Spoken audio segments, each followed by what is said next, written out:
Շարունակում ենք միասին հետևել Հայաստանում եւ արտերկրում տեղի ունեցողին, նախ մի քանի տողով անդրադառնանք թողարկման որոշ թեմաների։ Մոսկվան Երևանին ու Բաքվին հարթակ է առաջարկում պայմանագիրը ստորագրելու համար։ Գերաշխավորի արդյոք համաձայնագիրը Հայաստանում խաղաղությունը։ Անգամ եթե խաղաղության պայմանագրի ստորագրում լինի, դա բացարձակապես չի նշանակելու, որ կա խաղաղություն։ Ինչ է քննարկել Միացյալ Նահանգների նախագահ ռուսական կողմի հետ եւ ինչու չիրականացավ պատերազմը 24 ժամում դադարեցնելու Թրամփի խոստումը։ Քաղցկեղի բուժման նոր մեթոդ Հայաստանում, բժշկական նոու-հաուն փորձարկումներ է անցնում։ Երկուսներ իմունոթերապևտիկ դեղեր են, առանց որևէ քիմիոթերապևտիկ բուժման։ Վայրի վերումներ Երևանի անշարժ գույքի շուկայում, բնակարանների վաճառքն ընկել է։ Նախապատվությունը կանաչ էներգիային, Հայաստանի գլխավոր տեխնոլոգիական բուհը էլեկտրաինքնաբավության է անցնում։ 10.5 միլիոն դրամի խնայողություն է ապահովում։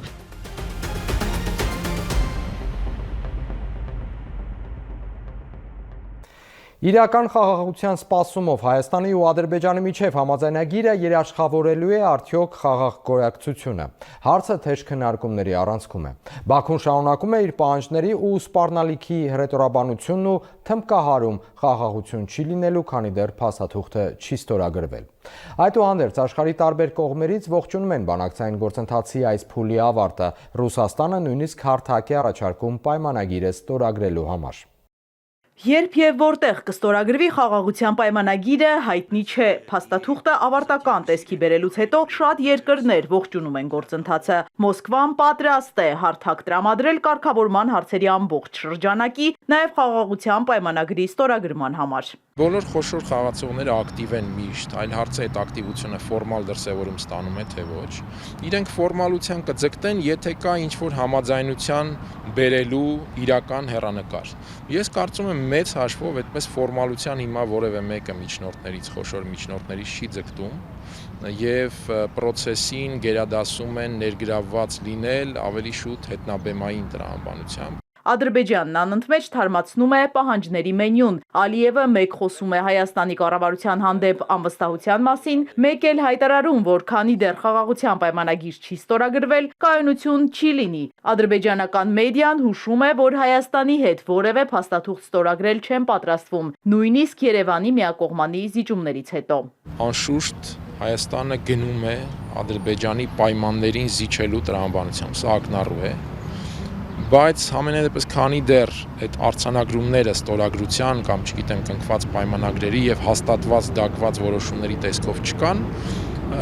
սա բնականաբար դե ֆակտո կապիտուլյացիա համարել հնարավոր չէ եւ ես կարծում եմ միշտ հնարավորություն կա փոխել իրավիճակը։ Պայմանագրում խոսք չկա միջանցքի մասին, Արարատ Միրզոյանն է շտապել փարատել քաղաքացիների անհանգստությունները։ Բոլոր երկաթուղիները, ճանապարհները, ենթակառուցվածքները գործելու են Հայաստանի ինքնիշխանության ներքո։ Խաղաղության եւ պատերազմի այսպես շրջանակ, եթե քննարկենք կամ դիլեմա, այդ հարցը շատ ավելի կարևոր նշանակություն է ունենալու, քան խաղաղության պայմանագիրը, որովհետև այդ հարցը նաև աշխարհաքաղաքական կարևորագույն կռվանն է,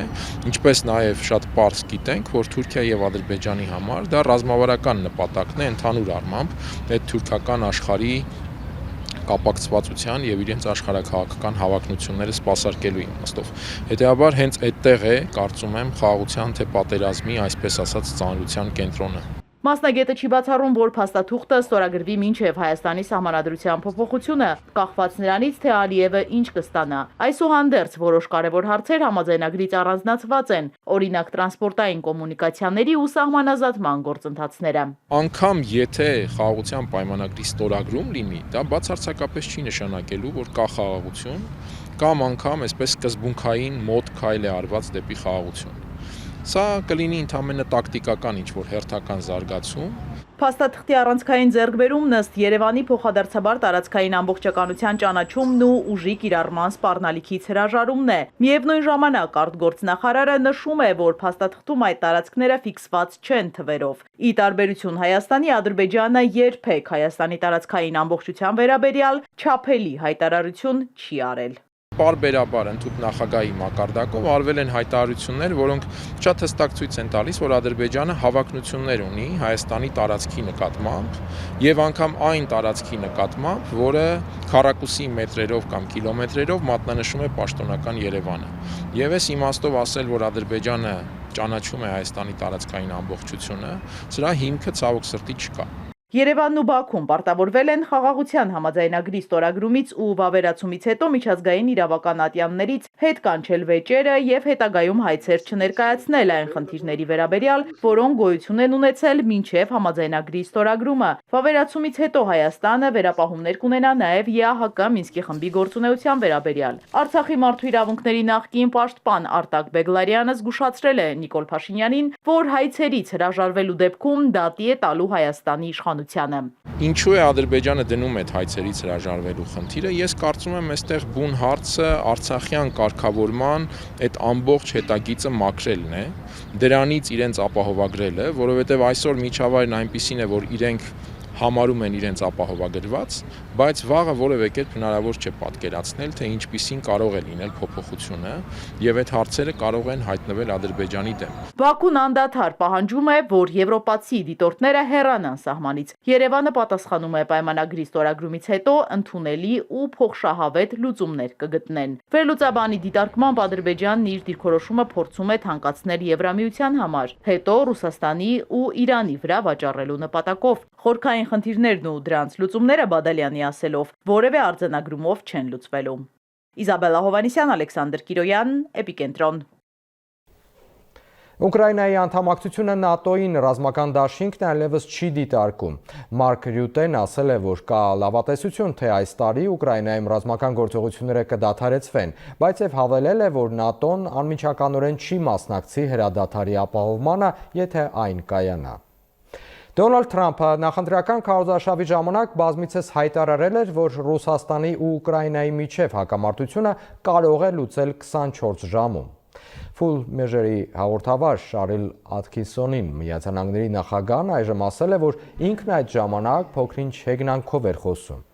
Հետո էլ հավելել, որ ինքն իսկապես ուզում է, որ այդ հարցը լուծվի, որովհետև կարծում է, թե կարող է դա անել։ Դոնալդ Թրամփը հայտնել է, որ այս ընթացքում շատ լավ զանգեր է ունեցել ռուսական կողմի հետ, բայց եւ խոստովանել, որ դեռ երկար ճանապարհ կա անցնելու։ Զապորոժիեի մարզում փորձարկվել է մրցաշավային արագությամբ որսորդ ԱԹՍ-ն։ Անօթաչուն զարգացրել է Ֆորմուլա 1-ի բոլիդի արագություն։ Խափանիչ դրոնը փորձարկումների ժամանակ զարգացրել է 318 կմ/ժ արագություն, ինչը ռեկորդ է։ Դրոնը նախատեսված է հակառակորդի ԱԹՍ-ների, այդ թվում ինքնաթիռային տեսակի սարքերի խոցման համար, որոնք կփորձեն գրոհել Ռուսաստանի խորքային շրջանների օբյեկտները։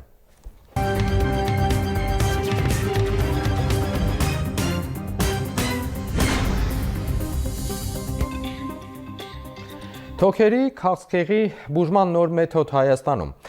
Գիտական հետազոտությունների փուլից անցում է կատարվում իրական կիրառության։ Ինչպես քաղցկեղի այս տեսակի պարագայում օգնել օրգանիզմին ինքնաբուժվել։ Հետազոտություններն իրականացնողներն այս աշխատանքի արդյունքի սպասումով են։ Քիմիաթերապիայի փոխարեն իմունաթերապիա հայ մասնագետները փորձարկում են դարի հիվանդության բուժման նոր մեթոդ։ 4-րդ կարգի քաղցկեղը բուժելու համար ռուսկաբանները կիրառել են 2 դեղամիջոց։ Երկուսն էլ իմունոթերապևտիկ դեղեր են, առանց որևէ քիմիոթերապևտիկ բուժման, որպեսզի պրեպարատները կարողանան ապացուցել, որպեսզի արդյունավետ են, պետք է անցնել համապատասխան հետազոտություններ, կլինիկական փորձարկումներ։ Եվ նմանատիպ կլինիկական փորձարկումներից մեկն էլ հանդիսանում է մեր կենտրոնում իրականացվող կլինիկական փորձարկումը։ Հայաստանում եւ աշխարհում քաղցկեղը բուժվում է հիմնականում քիմիական միջոցներով։ Դեղորայքը ազդում է ուռուցքային բջիջների վրա ու քայքայում դրանք։ Մինչդեռ իմունային թերապիան ոչ թե ոչնչացնում է ուռուցքային բջիջները, այլ օգնում է, որ օրգանիզմը ինքնուրույն հայտնաբերի ու պայքարի դրանց դեմ։ Այս երկու պրեպարատները ներկայումս բազմաթիվ կլինիկական հետազոտությունների մեջ են գտնվում ամբողջ աշխարհում։ Օգտագործվում են հաստաղիքի ուռուցքների բուժման համար, ստամոքսի ուռուցքների բուժման համար, տարատեսակ սարկոմաների, փափուկ հյուսվածքների ուռուցքների բուժման համար։ Պրեպարատները, որ այժմ փորձարկվում են իմունա ուռուցքաբանության հետազոտության ինստիտուտում, աշխարհի տարբեր կենտրոններում կիրառվում են միայն 4-րդ աստիճանի քաղցկեղի բուժման համար։ Ամերիկացի մասնագետները, օրինակ, այն կիրառում են ստամոքսի եւ հաստաղիքի ուռուցքի դեմ։ Հաստաղիքի ուռուցքի ժամանակ իրականացված հետազոտությունը իրականացվել է տարածված բազմաթիվ գծերի արդեն քիմիոթերապևտիկ բուժումներ ստացած հիվանդների շրջանում, ում մոտ որ այլ ոչ մի արդյունավետ բուժման մեթոդ չկար, այսինքն փաստացիորեն այդ հիվանդներին այլևս որևէ բանով օգնել հնարավոր չէր, այս հիվանդները ներգրավվել են այդ կլինիկական հետազոտության մեջ եւ ինչպես նշեցի, մոտ 20-25%-ի մոտ հնարավոր է եղել բավական երկարատև, մինչեւ 1.5-2 տարի տևողությամբ կյանքի երկարացում ստանալ։ Ամբողջ աշխարհում թոքի 4-րդ աստիճանի քաղցկեղի բուժման այս մեթոդը առաջին անգամ իրականացվում է մեր երկրում։ Փորձարկումները սկսվել են անցած տարվա հունիսին, դիտափորձին մասնակցելու է 43 պացիենտ։ Ի տարբերություն քիմիոթերապիայի, պացիենտները իմունոթերապիան ավելի հեշտ են տանում։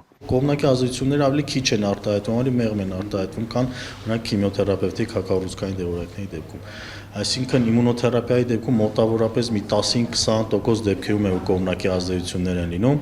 իսկ այդ 10-20%-ից էլ մոտ մի 4-5% դեպքում է, որ այտենց բարդ վտանգավոր բարդություններ կարող են լինել։ Հայաստանում տարեկան գրանցվում է թոքի քաղցկեղի 800-ից 900 դեպք, դրանց 50%-ից ավելին հայտնաբերվում է 4-րդ աստիճանում։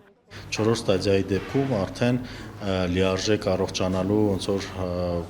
հնարավորությունը մարդ կորցրած է լինում եւ մենք պայքարում ենք ինչքան հնարավոր է երկարատև փորձենք տարիներով այդ ուռուցքային process-ը պահենք։ Դիտափորձին այժմ մասնակցում է 8 մարդ, մյուսներին կներգրավվեն ավելի ուշ։ Բոլոր պացիենտները դեղորայքը ստանում են անվճար։ Արդյունքների մասին հնարավոր կլինի խոսել դիտափորձից 1.5 տարի անց։ Սևակ Վարդումյան, Ալեքսանդր Կիրոյան, Էպիկենտրոն։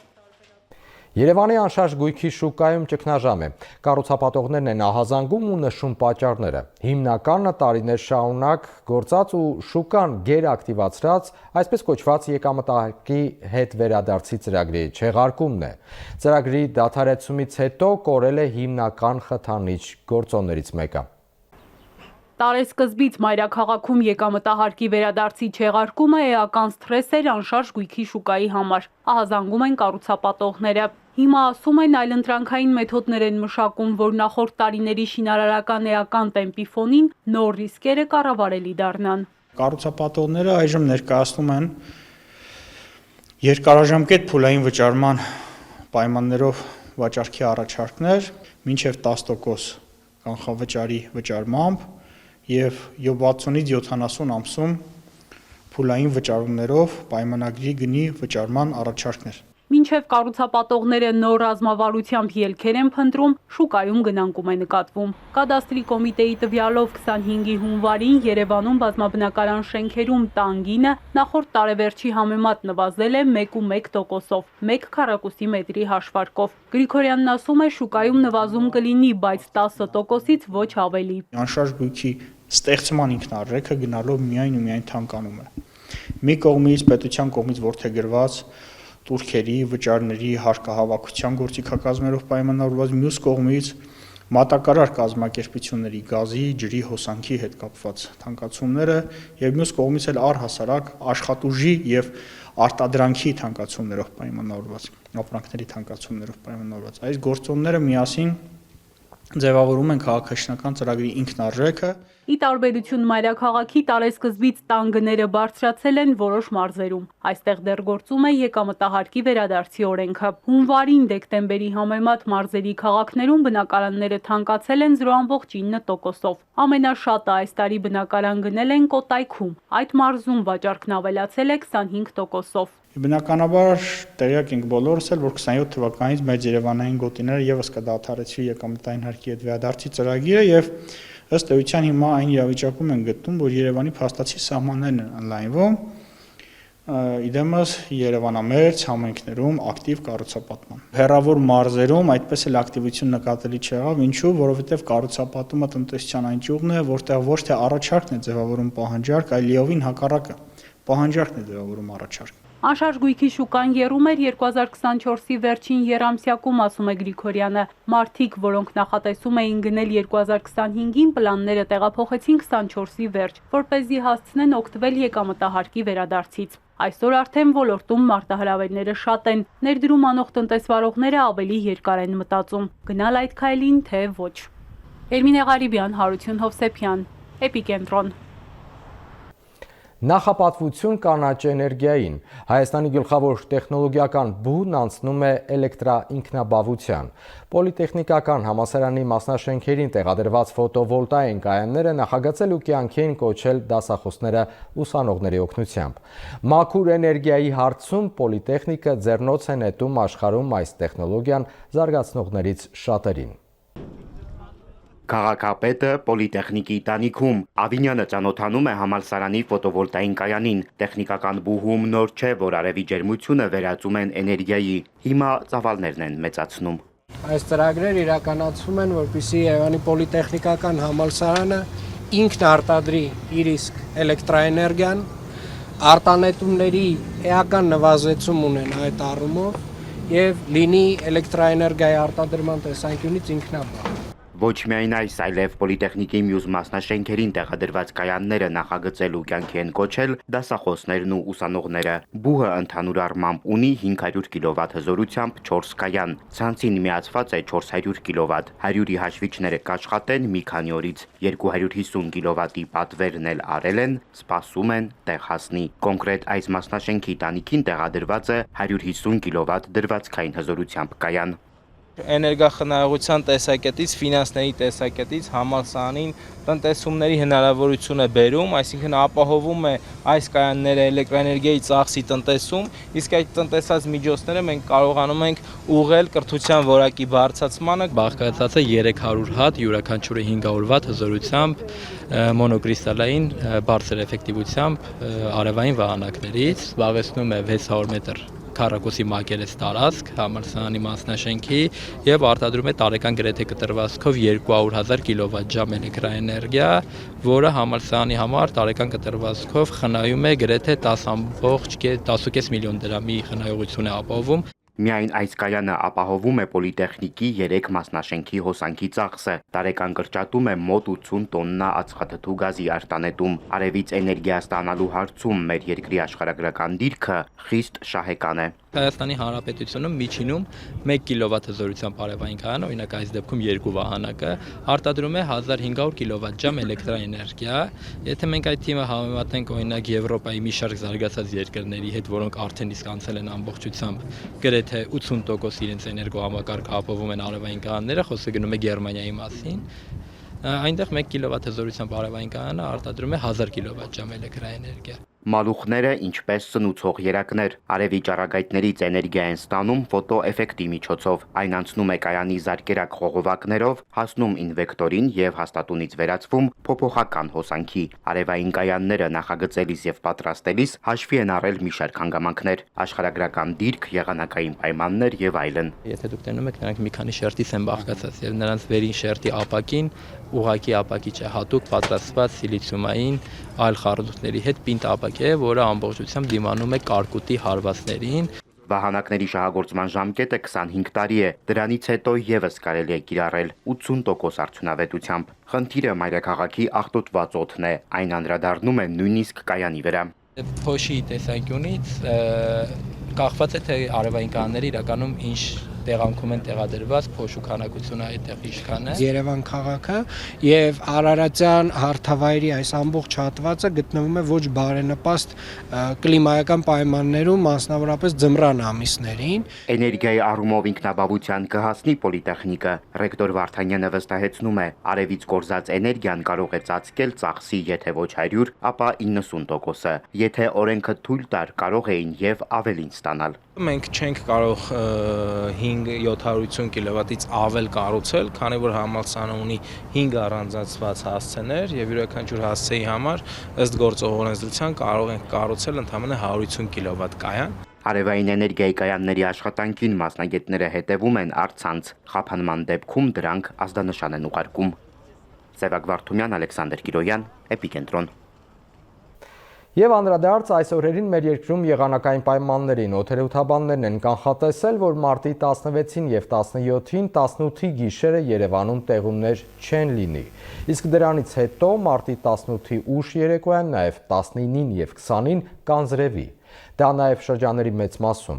Իսկ ինչ վերաբերում է օդի ջերմաստիճանին, կանխատեսվում է, որ մարտի 16-ին 17-ին օդը ել ավելի կտաքանա ևս 3 աստիճանով։ Սակայն դրանից հետո անձրևի օրերին մարտի 19-ին ու 20-ին ջերմաստիճանը կնվազի մինչև 5 նիշով։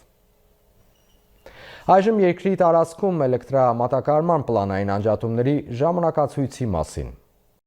Հայաստանի էլեկտրական ցանցեր ՓԱԿ բաժնետիրական ընկերությունը տեղեկացնում է, որ մարտի 17-ին պլանային նորոգման աշխատանքներ իրականացնելու նպատակով ժամանակավորապես կդադարեցվի հետևյալ հասցեների էլեկտրամատակարարումը՝ Երևան 10-ից 16-ը, Բագրատունյաց 38, 38-ի 1, 38-ի 2, 40, 40-ի A, 40-ի 1 շենքեր, Թադևոսյան 10 շենք, Տարոնցի 1, 3, 5 հանրակացարաններ, Տարոնցի 1-ի 1, 3-ի 2 շենքեր եւ հարակից ոչ բնակիչ բաժանորդներ, 11-ից 17-ը Իսահակյան 46, 46-ի 1 առանձնատներ, Զարուբյան 5-ից 48 առանձնատներ, Արաբկիր 51 փողոց 3, 53 փողոց 6 շենքեր, Հյուսիսային Ճառագայթ 2-ից 18 շենքեր, Ռուբինյանց 21-ի 2-ից 23-ի 1 շենքեր, 44-րդ դպրոց, Օրբելի 8 շենք, Երզնկյան 1-ից 22 շենքեր, Բաղրամյան 60-ից 66-ի A շենքեր, Համբարձումյան 2-ից 6 շենքեր, Վարդանանց 5-ի A շենք եւ հարակից ոչ բնակիչ բաժանորդներ, Ալեքսանդր Սպենդիարյանի անվան երաժշտական մասնագիտական դպրոց, առևտրաարդյունաբերական պալատ, Լամաքս գրուպ ՍՊԸ,